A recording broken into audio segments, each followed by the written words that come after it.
കോൺഗ്രസ് നേതാവ് രാഹുൽ ഗാന്ധി കഴിഞ്ഞ ദിവസം ഒരു പ്രസംഗം ചെയ്യുകയുണ്ടായി.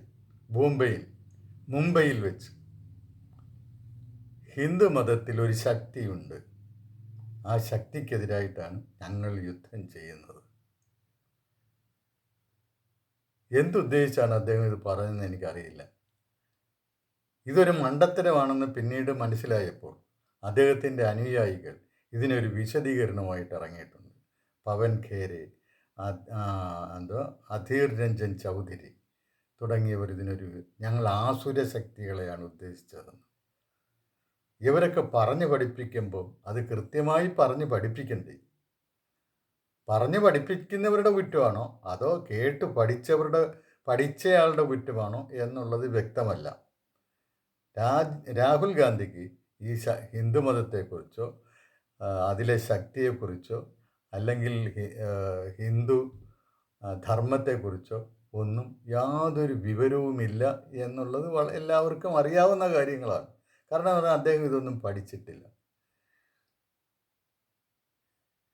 ഒരു പ്രായപൂർത്തിയായപ്പോഴത്തേക്ക് രാഷ്ട്രീയത്തിലേക്ക് അങ്ങ് ഇറങ്ങി വരാനായിട്ടുള്ള ഒരു നിയോഗമാണ് അദ്ദേഹത്തിനുണ്ടായത്.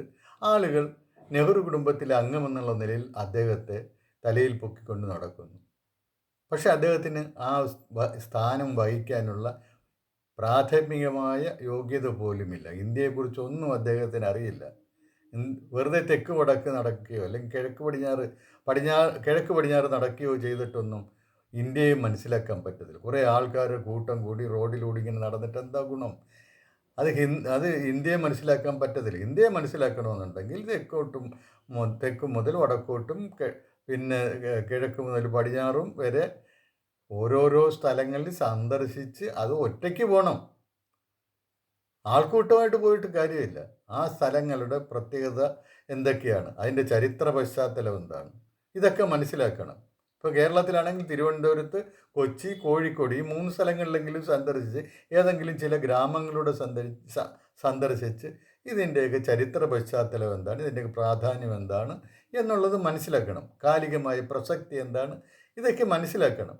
ഇങ്ങനൊരു വിദ്യാഭ്യാസം പ്രാഥമികമായിട്ട് വേണം ഇന്ത്യയെ നയിക്കാൻ പോകുന്ന രാഷ്ട്രീയ നേതാവിന്. അതൊന്നും രാഹുൽ ഗാന്ധിക്കില്ല. പിന്നെ ഇന്ത്യയുടെ സാംസ്കാരിക പാരമ്പര്യത്തെക്കുറിച്ച് അറിഞ്ഞിരിക്കണം. അതായത് നമ്മുടെ പുരാണങ്ങളും ഇതിഹാസങ്ങളും ഒക്കെ ഒരു സാമാന്യേന മനസ്സിലാക്കിയിരിക്കണം. അതിൽ കൂടി നമ്മുടെ ഭാരതത്തിൻ്റെ ഹൃദയത്തിലേക്ക് ചെല്ലാൻ പറ്റും. അവിടെ ചെന്ന് കഴിഞ്ഞാൽ നിങ്ങൾക്ക് ഭഗവത്ഗീത, ഉപനിഷത്തുകൾ തുടങ്ങിയവ അവിടെ തിളക്കമാർന്ന് നിൽക്കുന്നത് കാണാം. അതിൻ്റെ പ്രകാശം കാണാം. ആ പ്രകാശത്തിൽ മുങ്ങിക്കുളിക്കണം. അങ്ങനെയുള്ള ഒരാൾക്ക് ഇന്ത്യയെ നയിക്കാൻ പറ്റുകയുള്ളൂ. ജവഹർലാൽ നെഹ്റു മകൾക്കെഴുതിയ കത്തുകളിൽ ഇതുപോലുള്ള ഒരുപാട് കാര്യങ്ങൾ പറഞ്ഞിട്ടുണ്ട്. ഇന്ത്യയുടെ പാരമ്പര്യത്തെ, മഹത്വത്തെക്കുറിച്ചും ലോകത്തെക്കുറിച്ചും ഒക്കെ പറഞ്ഞു കൊടുത്തിട്ടുണ്ട്. അതായത് മകളെ അടുത്ത ഒരു രാഷ്ട്രീയ നേതാവായിട്ട് വളർത്തിയെടുക്കാനുള്ള ശ്രമങ്ങൾ ആ അച്ഛൻ ജയിലിൽ കിടന്നുകൊണ്ട് തന്നെ നിർവഹിച്ചു. ഈ രീതിയിൽ ഇതെന്തിനാണ്? അവരൊക്കെ വളരെ ദീർഘവീക്ഷണത്തോടു കൂടി ചെയ്ത കാര്യങ്ങളാണ് ഇതൊക്കെ വേണം. ഇതൊക്കെ ഉണ്ടെങ്കിൽ നേതാവാകാൻ പറ്റുകയുള്ളൂ. എന്തെങ്കിലും കാര്യങ്ങൾ പറഞ്ഞാൽ അതിനൊരു പറയുന്ന ആ വാക്കുകൾക്കൊരു വിലയുണ്ടായിരിക്കണം. എന്താണ് പറയുന്നതെന്ന് ഒരു ബോധവുമില്ലാതെ എന്തെങ്കിലും തട്ടിവിടരുത്. ഹിന്ദുമതത്തിൽ ശക്തിയുണ്ട്, ഞങ്ങൾ അതിനെതിരെയായി യുദ്ധം ചെയ്തെന്ന് പറഞ്ഞു കഴിഞ്ഞാൽ ഹിന്ദുമതത്തിൽ ഒരു ശക്തിയേ ഉള്ളൂ. അത് ആസുര ശക്തികൾക്കെതിരായിട്ട് പ്രവർത്തിക്കുന്ന ശക്തിയാണ്, ദേവിയാണ്, ദുർഗയാണ്, മഹിഷാസുരമർദ്ദിനി. അസുരന്മാരെ മർദ്ദിക്കുന്ന ആളാണ്, മഹിഷാസുരനെ കൊന്ന ആളാണ്. അതാണ് ശക്തി ദേവി. ശിവശക്തി എന്ന് ഒന്നുമില്ലെങ്കിലും മോദി നമ്മുടെ ചന്ദ്രയാൻ പേടകം ചന്ദ്രനിൽ ഇറങ്ങിയപ്പോൾ ആ സ്ഥലത്തിനൊരു പേരിട്ടത് ഓർമ്മയുണ്ടായിരിക്കണമല്ലോ രാഹുൽ ഗാന്ധിക്ക്, അല്ലെങ്കിൽ അദ്ദേഹത്തെ പഠിപ്പിച്ച ആളുകൾക്ക്. അതിന് ശിവശക്തി എന്നാണ് പേരിട്ടേക്കുന്നത്. എന്തിനാണ് അങ്ങനെ ഒരു പേരിട്ടതെന്നെങ്കിലും ചിന്തിക്കരുതോ? ശിവനും ശക്തിയും ചേർന്നാണ് ഈ പ്രപഞ്ചത്തിൻ്റെ മൂലകാരണമെന്ന് പറയുന്നത്. അതായത് പുരുഷനും പ്രകൃതിയും, ഈ ശക്തി എന്ന് പറയുന്നത് പുരുഷനും പ്രകൃതിയും ഉള്ള ആ ദ്വന്ദ്വത്തിലെ പ്രകൃതിയാണ് ശക്തി. അതായത് എല്ലാ ഭൗതിക പ്രപഞ്ച സൃഷ്ടിക്ക് ഉപാധിയായിട്ടുള്ള ശക്തിയാണ് ഈ പ്രകൃതി എന്ന് പറയുന്നത്. അതാണ് ശക്തി. ഹിന്ദുമതത്തിലെ ശക്തി അതാണ്, അല്ലാതെ ഏതെങ്കിലും ഒരു അസുരനല്ല. ആസുര ശക്തി എന്ന് പിന്നീട് വ്യാഖ്യാനിച്ചിട്ട് ഒരു കാര്യമില്ല. ആ ആസുര ശക്തി അല്ല, അത് ഹിന്ദുമതത്തിൻ്റെ അല്ല, മതത്തിൻ്റെ ഭാഗമല്ല, മതതത്വങ്ങളുടെ ഭാഗമല്ല ഈ ആസുര ശക്തി എന്ന് പറയുന്നത്. അതിനെ നിഗ്രഹിക്കുന്ന ശക്തിയാണ്, അതാണ് ദേവശക്തി. അതിനെയാണ് ഹിന്ദുമതം മുന്നോട്ട് വെക്കുന്നത്. അല്ല അസുരന്മാരെ മുന്നോട്ട് വെച്ചുകൊണ്ടാണ്, അസുരന്മാരുടെ ശക്തിയിലാണോ ഹിന്ദുമതം നിലനിൽക്കുന്നത്? മണ്ടത്തരം പറയുന്നതിന് ഒരു അതിര് വേണ്ടേ? ഇതിൽ ഒരു എന്ത് പൊട്ടത്തരം പറഞ്ഞാലും അതിന് ന്യായീകരിക്കാനായിട്ട് കുറേ ആൾക്കാർ നിൽക്കുന്നതെന്ന് പറഞ്ഞു കഴിഞ്ഞാൽ വളരെ കഷ്ടമാണ്. നേതാവ് പൊട്ടത്തരം പറയരുത്. പൊട്ടത്തരം പറഞ്ഞ നേതാവിന് തന്നെ അതിൻ്റെ വിശദാംശങ്ങൾ വെളിപ്പെടുത്താൻ കഴിയണം. എന്തിനാണ് ആ പ്രസംഗത്തിൽ ഹിന്ദു ധർമ്മം എന്നുള്ളൊരു വാക്കേ ഉപയോഗിക്കേണ്ട കാര്യമില്ല. അങ്ങനെ ഹിന്ദു ധർമ്മം എന്നുള്ള വാക്ക് ഉപയോഗിച്ച് കോൺഗ്രസ്സിനെ ഒന്നുകൂടെ കുഴപ്പത്തിൽ ചാടിക്കാനാണ് ഈ കോൺഗ്രസ് നേതാവ് ഇടയാക്കിയിരിക്കുന്നത്. ഈ ഹിന്ദു ധർമ്മത്തെ നശിപ്പിക്കാൻ വേണ്ടിയാണ്, അതാണ് ഞങ്ങളുടെ ദൗത്യം, ഞങ്ങൾ അതിന് തയ്യാറെടുക്കുകയാണ്, അതിനുവേണ്ടി യുദ്ധം ചെയ്യുകയാണെന്ന് പറഞ്ഞു കഴിഞ്ഞാൽ ഏതെങ്കിലും ഹിന്ദുക്കൾ വോട്ട് ചെയ്യും? ഹിന്ദു ധർമ്മത്തിൽ വിശ്വസിക്കുന്ന ആളുകൾ ആരെങ്കിലും വോട്ട് ചെയ്യുമോ? കുറേ വോട്ടങ്ങ് മാറിയില്ലേ? ഒരു ഹിന്ദുക്കളുടെ ശത്രുവായി മാറിയില്ലേ? അത് കേരളത്തിലെ പത്രങ്ങളൊന്നും ആ രീതിയിൽ റിപ്പോർട്ട് ചെയ്തില്ല. എന്നിട്ട് മോദി അതിന് മറുപടി പറഞ്ഞപ്പോൾ പിറ്റേന്ന് ആ മറുപടിക്കുള്ള മറുപടിയും അവർ റിപ്പോർട്ട് ചെയ്തു. മറച്ചു വെക്കുകയായിരുന്നു. അതുവരെ രാഹുൽ ഗാന്ധിയുടെ മണ്ടത്തരങ്ങൾ കേരളത്തിലെ മാധ്യമങ്ങൾ മറച്ചു വെച്ചു. അതാണ് ഉണ്ടായത്. മറ്റേ ഇംഗ്ലീഷ് മാധ്യമങ്ങളെല്ലാം അത് വലിയ ചർച്ചകളായിട്ട് എടുത്തിട്ട് അത് ഇംഗ്ലീഷിൽ ചാനലുകളിൽ കൊടുത്തിട്ടുണ്ടായിരുന്നു.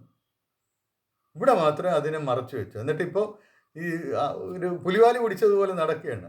ശക്തിയെ എങ്ങനെയാണ്, ഈ ശക്തിയെക്കെതിരെ യുദ്ധം ചെയ്യുമ്പം ശക്തിയെ എങ്ങനെ തോൽപ്പിക്കാനുള്ളതാണോ ശക്തി എന്ന് പറയുന്നത്? ഹിന്ദുമത ധർമ്മത്തിലെ ശക്തി എന്ന് പറയുന്നത് തോൽപ്പിക്കാനുള്ള ദൈവീ ശക്തിയാണത്. ഈ പ്രപഞ്ചത്തിൻ്റെ സദ്ഗുണങ്ങളെ നിലനിർത്തുന്ന ശക്തിയാണ്. തെറ്റായ കാര്യങ്ങളുണ്ടായാൽ അതിനെ നശിപ്പിക്കുന്ന ശക്തിയാണ്. അതാണ് ദുർഗ ദേവി. എല്ലാ കാര്യങ്ങളിലും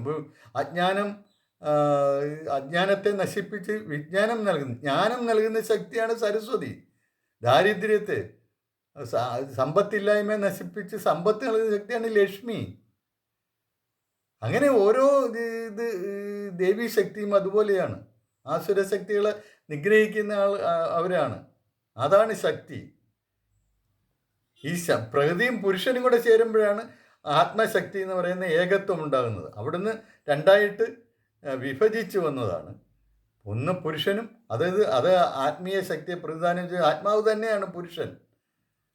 അത് ഭൗതിക ശക്തിയോട് ചേരുമ്പോഴാണ് പുരുഷൻ എന്നുള്ള പേര് വരുന്നത്. ആ ഭൗതിക ശക്തിയുടെ പ്രതീകമാണ് പ്രകൃതി. ഭഗവത്ഗീതയിൽ തന്നെ പല ആവർത്തി പറയുന്നുണ്ട്, പ്രകൃതിം സ്വാം അധിഷ്ഠായ വിസൃജാമി സംഭവാമ്യ ആത്മമായയാ. പ്രകൃതിം സ്വാം അധിഷ്ഠായ സംഭവാമ്യ ആത്മമായയാ. 4-ാം അധ്യായത്തിൽ പറയുന്ന വാക്കുകളാണ്. ഇനി 9-ൽ പറയുന്നുണ്ട്, പ്രകൃതിം സ്വാം അവഷ്ടഭ്യ വിസൃജാമി പുനഃ മയ അധ്യക്ഷേണ പ്രകൃതി സൂയസയ സചരാചരം. അതും 9-ാം അധ്യായത്തിൽ പറയുന്നതാണ്.